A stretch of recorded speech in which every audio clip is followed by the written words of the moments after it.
Quienes crecimos, hermanos, o hemos crecido en un ambiente católico, sabemos que la celebración del Domingo de Ramos está presente en los hogares de los fieles a través de dos de sus símbolos más comunes, los panes ácimos y las cruces de palma.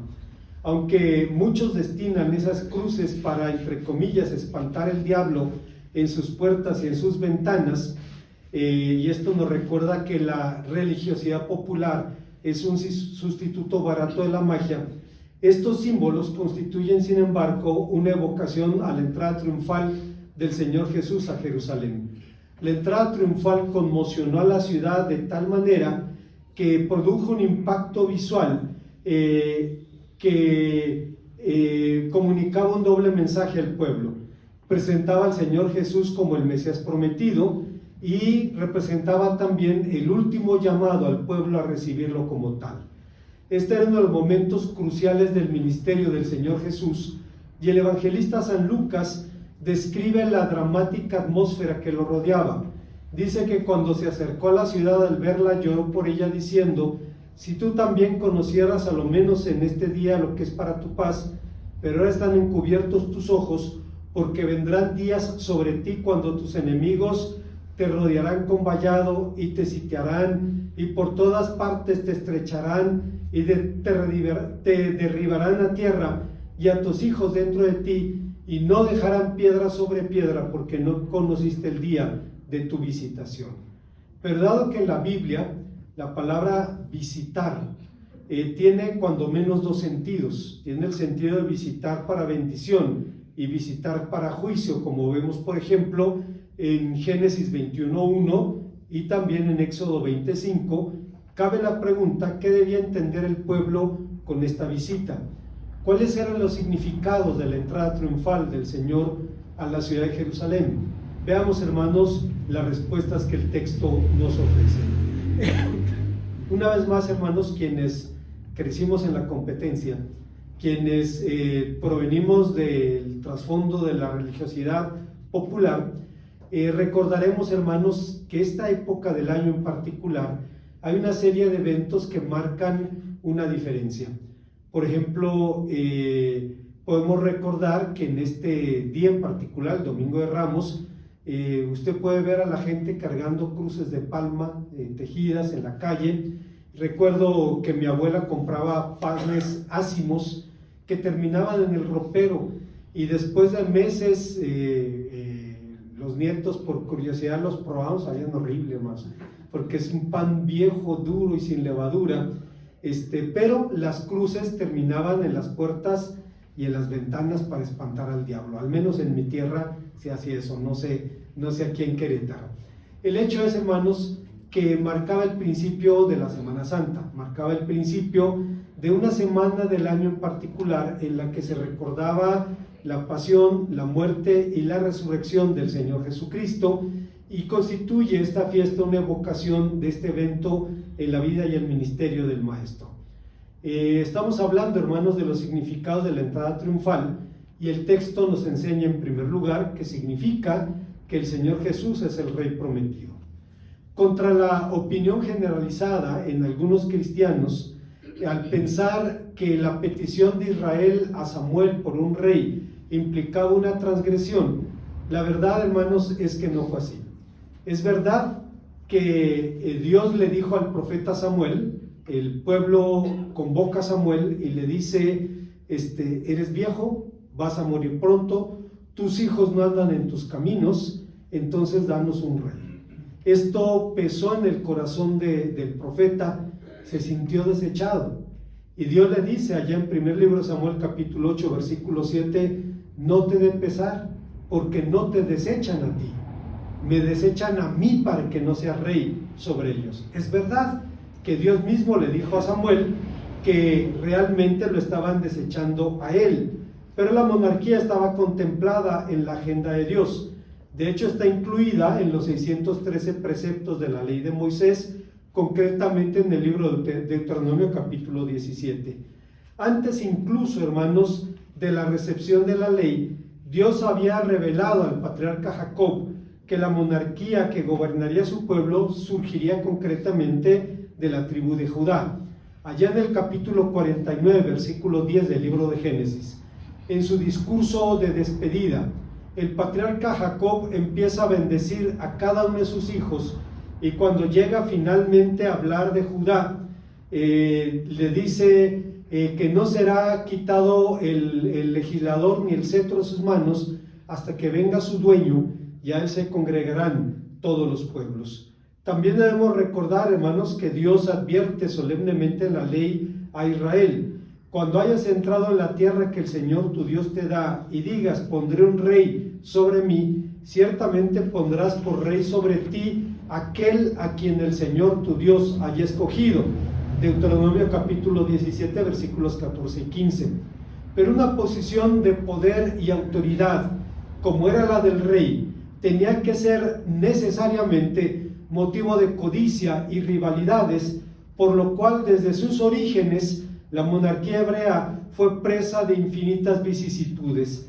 En una de las horas más obscuras de la historia judía, Gedeón ben Joás libró a Israel de mano de los madianitas, y el pueblo decidió proclamarlo rey, cosa que sin embargo el juez rechazó decididamente.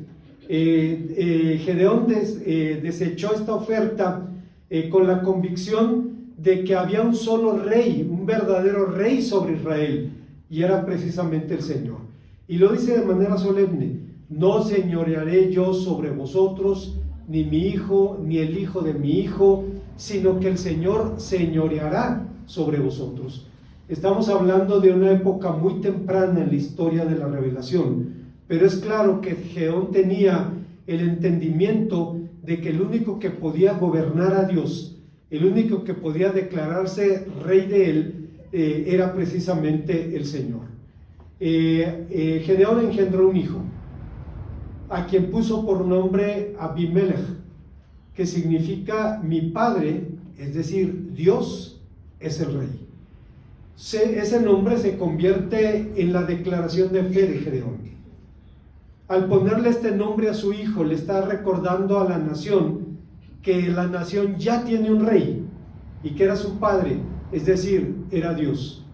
Pero la grandeza de espíritu no se hereda, y como Abimelech nunca poseyó ni la fe ni la estatura moral de su padre, vivió y murió codiciando aquello que su padre había rechazado, y para asegurarse del trono de Israel asesinó a sus propios hermanos, asesinó a 70 hermanos. Solo imaginar esto nos da una idea del tamaño de la codicia del hombre, de la ambición del hombre. De esto nos habla el libro de Jueces capítulo 9. Sin embargo, tuvo que suplicar a su escudero que lo matara, aplastado por el peso de aquello que Dios le había negado. La odisea de Abimelech puede resumirse en un solo pensamiento de los sabios de Israel. La tradición judía dice: él persiguió al poder, pero el poder escapó de él. En el otro extremo se encontraba Saúl, un sencillo hombre del campo que un día salió a buscar unas burras y se encontró un reino. Pero a pesar de ser ungido como rey sobre Israel, fue desechado por su desobediencia a la palabra de Dios. Hay dos eventos determinantes, y perdón que me detenga en esto, pero vale la pena recordar. La palabra de Dios nos enseña, como decíamos hace un momento, que la realeza en Israel vendría de la tribu de Judá. Pero cuando el pueblo urge a Samuel y le pide un rey, Dios le dice: dales lo que te están pidiendo, unge a Saúl, hijo de Cis, cosa que efectivamente hizo Samuel. Pero Saúl no era judío, Saúl era benjaminita. ¿Por qué entonces el Señor permitió, o más aún, ordenó a Samuel que ungiera a Saúl? La respuesta es bien sencilla: para que el pueblo aprendiera lo que pasa cuando nos salimos con la nuestra. Hermanos, hay momentos en los cuales uno puede querer algo y quererlo con todo su corazón, aún sabiendo que no es la voluntad de Dios. Y cuando nos salimos con las nuestras, las cosas no salen muy bien. Y usted conoce el fin de Samuel. Dice la palabra de Dios, sin embargo, que Dios se había preparado a un varón conforme a su corazón. Primer libro de Reyes, capítulo 13, versículo 14. Y en David Dios suscitó a Israel un reino estable y le prometió también una dinastía eterna. Le dice: y será confirmada tu casa y tu reino para siempre delante de tu rostro, y tu trono será estable eternamente.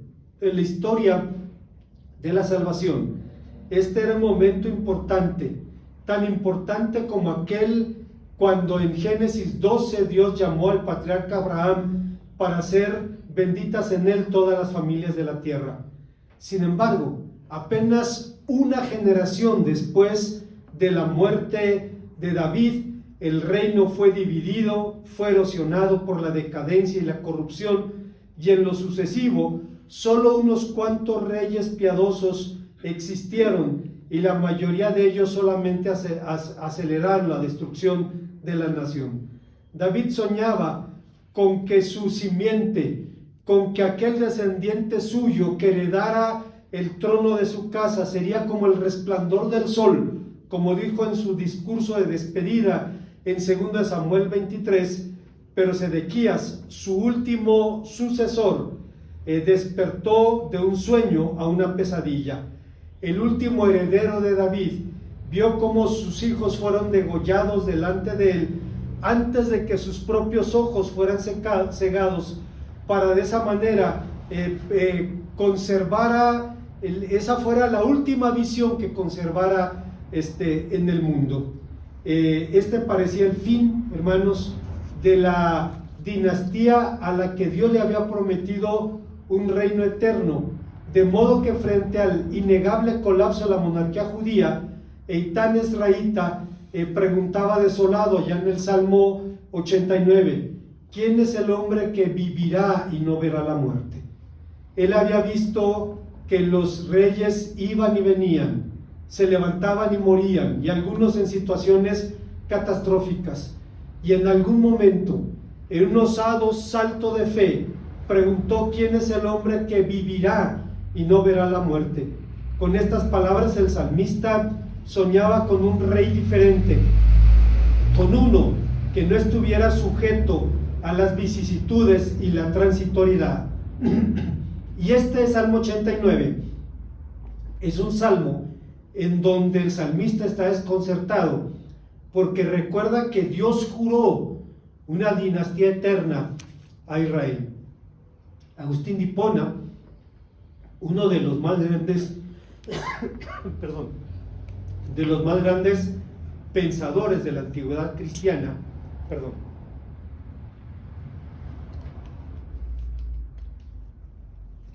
comentaba este salmo con palabras muy duras.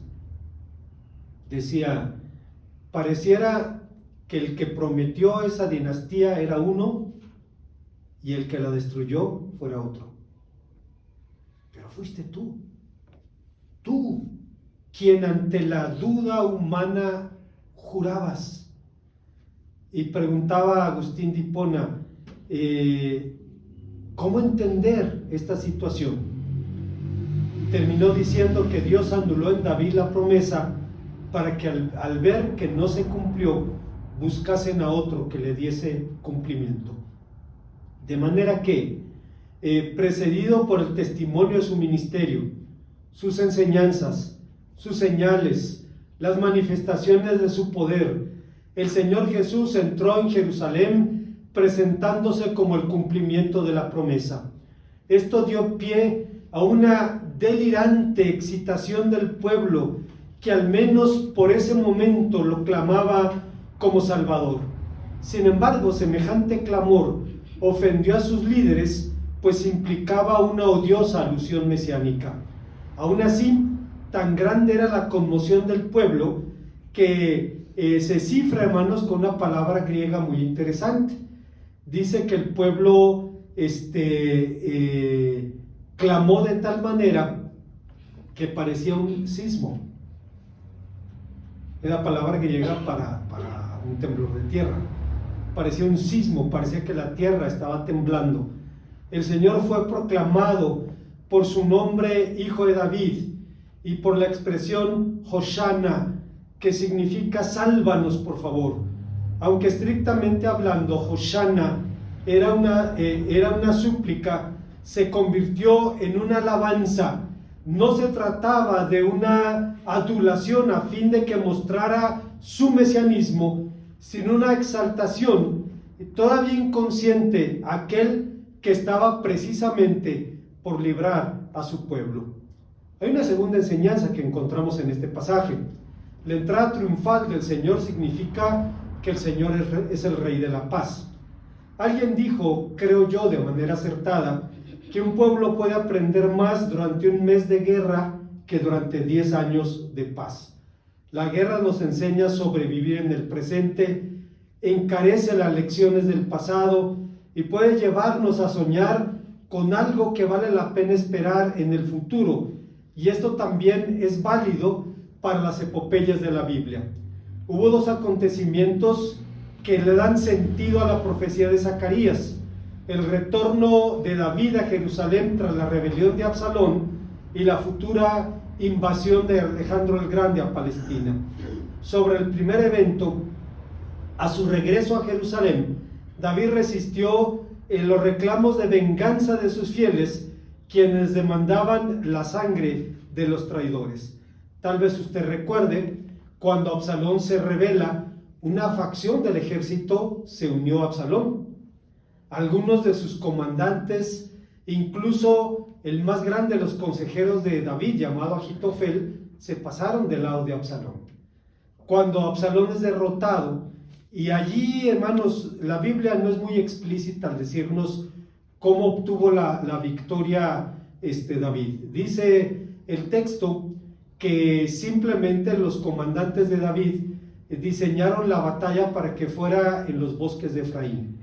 Como no conozco el lugar, solo puedo especular, debe haber barrancos allí, porque solamente de esa manera podemos entender que hayan muerto 20,000 hombres.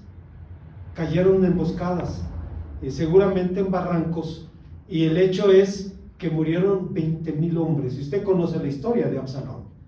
Dice la Biblia que tenía una cabellera que era la envidia de su tiempo. La mayoría de ustedes no va a entender lo que voy a decir, pero los que son de mi edad, un poquito cerca, lo van a entender bien. En los años 70, el sueño de opio de los adolescentes era una actriz norteamericana, Farrah Fawcett, que tenía una cabellera impresionante. Y en ese tiempo se decía la cabellera la Farrah, porque tenía una cabellera impresionante. Era el caso de Absalón, tenía una cabellera así. Dice la Biblia que le cortaban el pelo una vez al año y lo pesaban, o sea, tenía de más el hombre. Dice la Biblia, de la coronilla a la planta del pie no tenía defecto. Solo tenía algo que era más grande que su belleza, y era su arrogancia, y era su ambición. Bueno, encabezó a su ejército, cosa que Ahitofel le aconsejó que no hiciera. Le dijo que no lo hiciera, que si eso sucedía, iba a caer víctima del ataque de los hombres de David, cosa que sucedió. Usted conoce la historia, fue derrotado, y cuando huye entre el bosque, su cabellera se prende en una rama y su animal pasó entre sus piernas. Decía Carlos Spurgeon, y quedó suspendido entre el cielo y la tierra, como rechazado por ambos. Llega uno de los hombres de David, lo ve, le dice a Joab, Joab le reprocha que no lo haya matado, y él le dice, tú sabes que el rey ordenó que no lo tocásemos. Y dice la Biblia que Joab ni siquiera se molestó en sacar su espada. Tomó 3 estacas, 3 pedazos de madera con punta, y sin mediar palabra los clavó en el corazón del príncipe rebelde. Joab tenía una filosofía muy sencilla: muerto el perro, se acaba la rabia. Y llegó y lo mató sin ninguna contemplación. Cuando el pueblo vuelve a la ciudad de Jerusalén, saben que algunos estaban del lado de Absalón y quieren venganza, quieren sangre, y todavía querían pelear. sentían que no se había derramado suficiente sangre, de manera que la actitud de David fue decisiva para preservar la paz cuando dijo: ahora sé bien que soy rey sobre Israel, así que en Israel no morirá nadie en este día. Estas palabras, hermanos, me recuerdan una biografía que se escribió hace unos 10 años sobre Bonhoeffer, un autor alemán, lo escribió Erich Metaxas, y en la introducción de su libro habla del fin de la Segunda Guerra Mundial, y dice que de pronto esa realidad que se había apoderado de Europa, empieza a disiparse y pareciera que el mundo es exorcizado y sus demonios son echados, no sin protesta, cuando el continente finalmente encontró la paz. Sucedió en el tiempo de David. Algunos de sus hombres creían que era necesario derramar más sangre, y David dice: hoy no morirá nadie en Israel. Siglos después, Isaías anunció la venida de otro rey que traería paz y reconciliación a la nación. He aquí el Señor hizo oír hasta lo último de la tierra: oíd a la hija de Sión, he aquí tu Salvador viene, he aquí su recompensa con él y delante de él su obra, y les llamará pueblo santo y redimidos del Señor, y a ti te llamará ciudad deseada y no despreciada, en el capítulo 62 de su profecía. En su momento, Zacarías anunció también la paz del Mesías, pero no una paz obtenida por la fuerza de las armas, o con el derramamiento de la sangre, o comprada con alianzas humanas, sino materializada con el cumplimiento de la antigua promesa divina. Esto pone en evidencia el hecho de que el Mesías es una figura paradójica en las Escrituras. La Biblia promete a un Mesías pacífico, pero también promete a un Mesías guerrero. Isaías preguntaría, por ejemplo, allá en el capítulo 63 de su profecía: ¿quién es este que viene de Edom, de Bosra, con vestidos rojos? Este hermoso en su vestido, que marcha en la grandeza de su poder. ¿Por qué es rojo su vestido y sus ropas como las del que ha pisado el lagar? Ha pisado el lagar, los pisé en mi ira, los hullé en mi furor, y su sangre salpicó mis vestiduras. Recuerdo haber visto un video sobre escatología, y a veces, hermanos, a los que se meten en la escatología, desde mi punto de vista, se meten a cosas irrelevantes. En una discusión sobre de qué color va a ser la túnica del Señor Jesús cuando regrese al mundo. Va a ser blanca porque se le presenta. No, va a ser roja porque va a venir teñida de sangre, y discusiones de esa naturaleza, que si es blanca, si es roja, el Señor va a venir. Es lo menos importante. ¿De qué color son los ojos del ángel que va a tocar la trompeta final? Hermanos, ¿qué importa eso? El Señor Jesús viene. Eso es lo importante. Esto dice el profeta Isaías, presentado al Mesías con un ropaje teñido en sangre, pero es el mismo profeta que dice: subirá cual renuevo delante de él, como raíz de tierra seca, no hay parecer en él ni hermosura, le veremos más inatractivo para que le deseemos, desechado y despreciado entre los hombres, varón de dolores, experimentado en quebranto, y como que escondimos de él el rostro, fue menospreciado y no le estimamos. Y algo similar ocurre en la literatura extra bíblica. Estamos hablando de escritos no canónicos, estamos hablando de textos no inspirados, como los Salmos de Salomón, donde dice: rodéate de fuerza para quebrantar a los príncipes injustos, para purificar a Jerusalén de los gentiles que la pisotean, para expulsar con justa sabiduría a los pecadores de tu heredad, para quebrar el orgullo del pecador como vaso del alfarero, para machacar con vara de hierro todo ser, para aniquilar a las naciones impías con la palabra de tu boca. Pero después también diría: no confiará en jinetes, en caballos, ni en arcos, ni atesorará oro y plata para la guerra, ni de día, ni para el día de la batalla acrecentará la esperanza en la multitud de sus guerreros. Obviamente, con dos figuras así, con un guerrero, un Mesías guerrero y un Mesías pacífico, ¿cuál sería la figura predilecta para el pueblo de Israel? Para un pueblo cansado de opresión, para un pueblo cansado de humillaciones, obviamente la tentación más grande sería un Mesías guerrero. Y entendemos entonces por qué esta figura fue tan seductora. En la historia judía, Teudas, un galileo, prometió partir las aguas del Jordán con su palabra. Recordamos a un aventurero egipcio anónimo quien prometió derribar las murallas de Jerusalén con su palabra. Simón el mago, que prometió volar sobre Jerusalén, aunque murió porque entró en contradicción con la ley de la gravedad. O podemos incluso recordar a Simón Bar Kokhba, aquel carismático líder guerrillero, que fue una antorcha que ardía y alumbraba, y a cuya luz Israel quiso regocijarse por un tiempo. Fue una figura que incluso fue identificado como el Mesías por Rabí Akiva, una de las figuras judías más veneradas en la tradición rabínica. Bar Kokhba dirigió la revuelta de Israel contra Roma, reclamó el título de Rosh Yisrael, cabeza de Israel, e hizo torturar a los cristianos que se negaran a aceptarlo como el Mesías y blasfemar el nombre del Señor Jesús.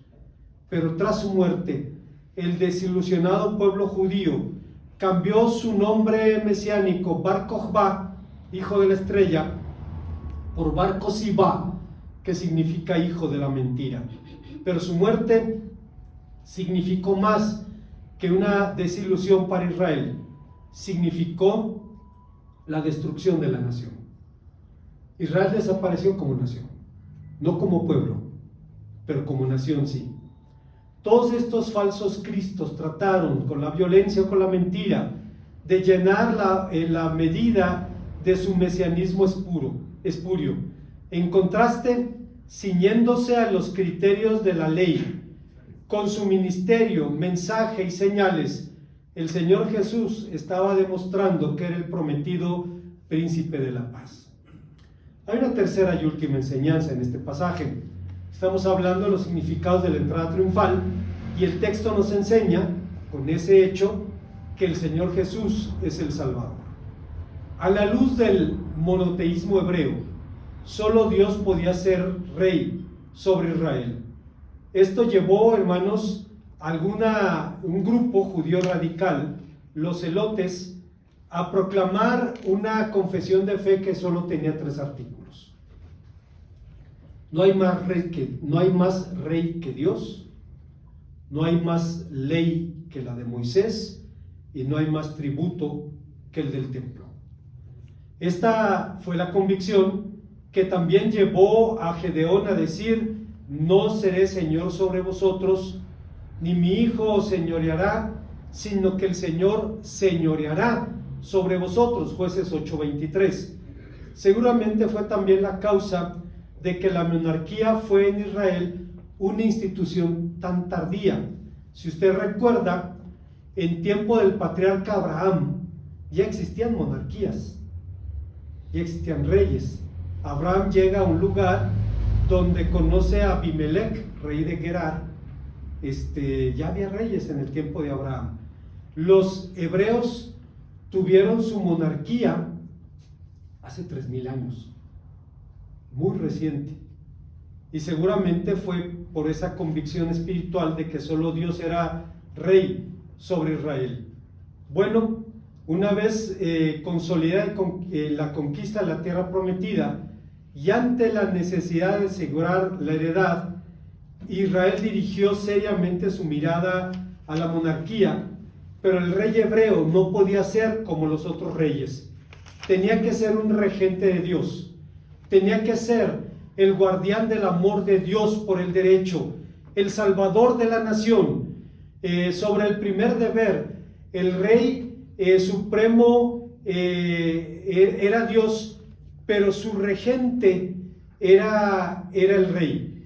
La obligación era juzgar, más que actuar como el gran inquisidor, era buscar la reconciliación de la paz, la restauración de la paz. Miren, hermanos, la palabra juzgar en la lengua del Antiguo Testamento significa ejercer una acción triangular para que las partes en disputa vuelvan a la paz. No significa declarar tú eres inocente, tú eres culpable, sino restaurar. Ahora sabemos, hermanos, después de el fin del apartheid en Sudáfrica, que la justicia retributiva no solo no soluciona todos los problemas, sino que puede generar algunos más grandes. Cuando los negros se hicieron del poder, la población africana en Sudáfrica querían venganza contra los blancos. Y Desmond Tutu, Nelson Mandela, los líderes de Sudáfrica se dieron cuenta, si vamos por ese camino, vamos a la guerra civil. Es cierto, somos la mayoría, pero los blancos tienen la economía y el ejército. Entonces, si aspiramos a ser una nación, debemos buscar otro modelo de justicia, y es la justicia restaurativa. Que el que cometió un crimen de odio lo confiese, y los familiares de la víctima lo perdonen, y sigamos adelante, porque ojo por ojo, y dentro de poco todos vamos a estar tuertos. Y entendió, el mundo no puede funcionar así. Ese concepto es bíblico, hermanos. Es el concepto bíblico de juzgar. Es mediar para lograr la reconciliación, para lograr el estado de shalom, el estado de paz. Sobre el segundo deber del rey, debía ser el protector de la nación. De hecho, la enorme presión de los filisteos sobre Israel llevó a que se estableciera la monarquía. Como es sabido, salvar significa literalmente proveer ayuda extraordinaria, y esta era inicialmente una expresión que cifraba la idea de librar a alguien de una calamidad como la guerra, la injusticia, el hambre, la enfermedad. Y sin embargo, bajo los profetas, la salvación adquirió un sentido espiritual, el de la esperanza en la vida eterna, y a partir del siglo VI a.C., la esperanza en la salvación mediante un mediador, es decir, mediante la intervención del rey Mesías. Curiosamente, hermanos, aunque Reina Valera 60 traduce así, este pasaje no es su mejor traducción. Cuando Reina Valera 60 en Zacarías traduce, he aquí tu rey viene a ti, humilde y salvador. El texto hebreo dice humilde y salvado, usa la forma pasiva. Esto significa que es alguien que venía portando el poder y la salvación de quien lo enviaba, y ostentando la victoria como el galardón de Dios a su fidelidad. Pero regresando a nuestro texto, un segundo marco que dio sentido al pasaje de Zacarías fue la invasión de Alejandro el Grande.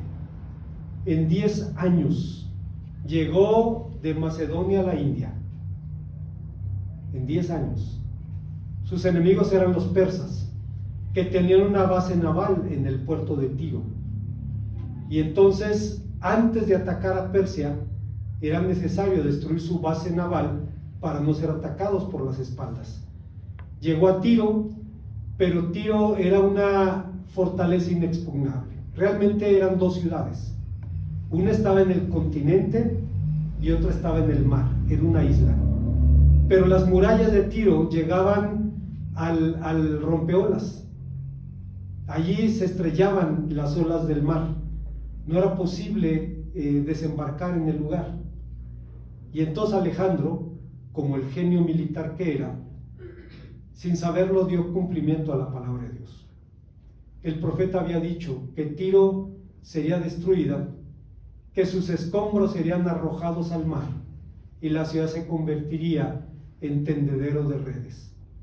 ¿Qué hace Alejandro? Destruye la ciudad que está en el continente, empieza a arrojar los escombros al mar para hacer una calzada que le permita llegar a la isla, poner sus máquinas de guerra allí, y tomó la ciudad y la destruyó y la convirtió en tendedero de redes. Cuando iba hacia Egipto, pasó por Jerusalén y pidió que le abrieran las puertas de la ciudad. Flavio Josefo dice que fue a hacer una ofrenda al templo. Pero hermanos, el pueblo de Israel sabía que no podía hacer nada frente a Alejandro. Los gobernantes le abrieron las puertas y con su caballo, montando en bucéfalo, empezó a profanar las baldosas de la ciudad del gran rey. Israel no dijo nada. No tenía palabras que decir. Ni derramó una lágrima, porque ya no tenía lágrimas para derramar. El pueblo estaba conmocionado. Y entonces Dios le dice al profeta: he aquí, tu rey viene a ti, humilde, centrado sobre un pollino, hijo de animal de carga. Y el rey supo que un día el verdadero rey de Israel, el Mesías, entraría así a la ciudad en son de paz. Da voces de júbilo, hija de Jerusalén. He aquí tu rey vendrá a ti, justo y portando salvación, humilde, cabalgando sobre un asno, sobre hijo de animal de carga. De modo que cuando Israel vio que un hombre de guerra que se creía Dios entraba como opresor a la ciudad santa, entendió que un día el Dios verdadero, que se haría hombre, entraría a la ciudad, pero para liberarla. Cuando el profeta escuchó los cascos de bucéfalo hollando las baldosas de la ciudad del gran rey, recordó que un día el divino Redentor arribaría a ella en son de paz, al paso de un asna, como los profetas y los patriarcas en la antigüedad bíblica. Pero a diferencia del ambicioso conquistador, el Mesías sería un hombre justo, piadoso, lejos de la rapacidad del macedonio. El Mesías judío sería pobre e incluso afligido, pero aún así victorioso. Y finalmente, a diferencia de Alejandro, Jesucristo edificaría su imperio sobre las cenizas de las armas, sobre las brasas de los carros de fuego, como prometió Zacarías en el capítulo 9 de su profecía, Isaías en el capítulo 9 de su profecía y Miqueas en el capítulo 5.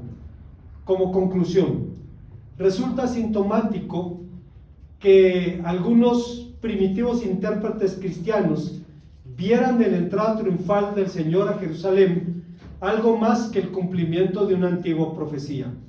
Veían un modelo de conducta, aquello de lo que Juan Crisóstomo, un predicador griego del siglo V, diría su norma de filosofía, la norma de mesura y humildad que debe caracterizar al cristiano. Juan Crisóstomo dijo: cuando quiso nacer, no buscó un espléndido palacio, ni una madre rica e ilustre, sino la pobre esposa de un artesano. Nació en una cueva, fue reclinado en un pesebre. Al escoger a sus discípulos, no buscó oradores sabios, nobles u opulentos, sino hombres pobres y de conceptos oscuros. Cuando se sentaba a la mesa, algunas veces le servían simples panes de cebada, y otras enviaban los discípulos a comprar comida al mercado. Sus ropas eran sencillas, nada distintas a la de la gente común. No tenía casa propia y se debía trasladarse de un lugar a otro, lo hacía a pie, de manera que se fatigaba. Si necesitaba sentarse, no lo hacía en sillones o almohadones, sino en el suelo, en el monte o en el brocal de un pozo.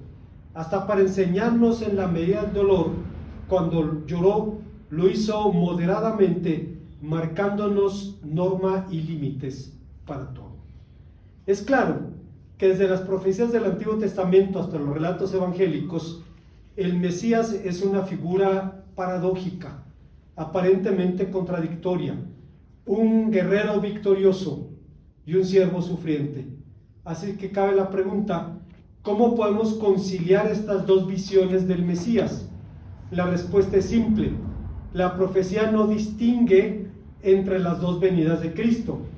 John MacArthur, un predicador norteamericano contemporáneo, dice que los advenimientos de Cristo se presentan aquí como uno solo, al igual que en Isaías capítulo 6, versículos del 1 al 3.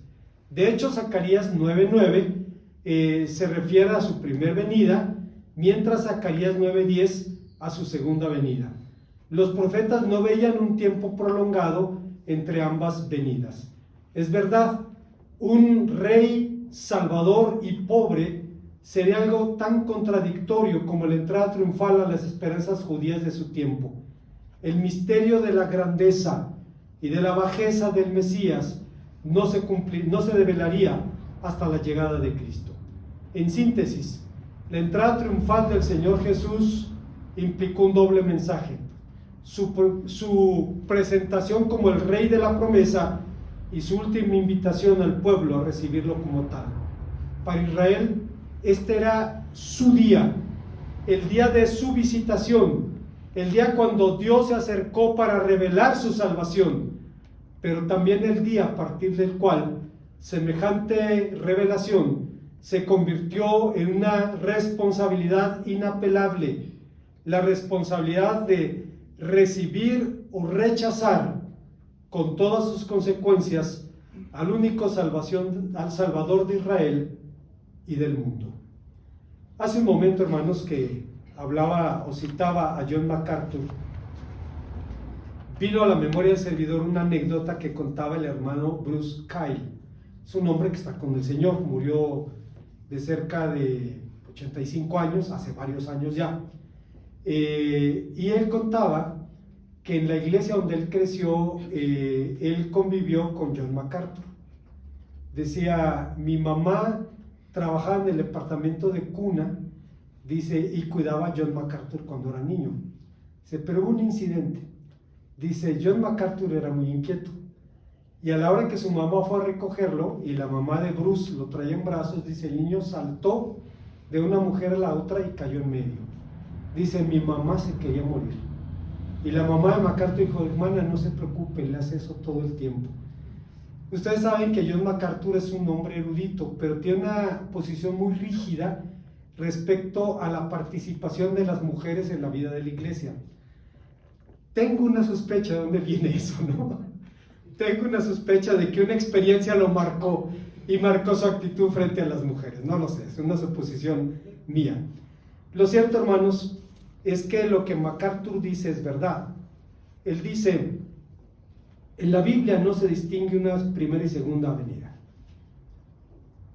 Y lo vemos, hermanos, en el discurso de Pedro, el libro de los Hechos, capítulo 2.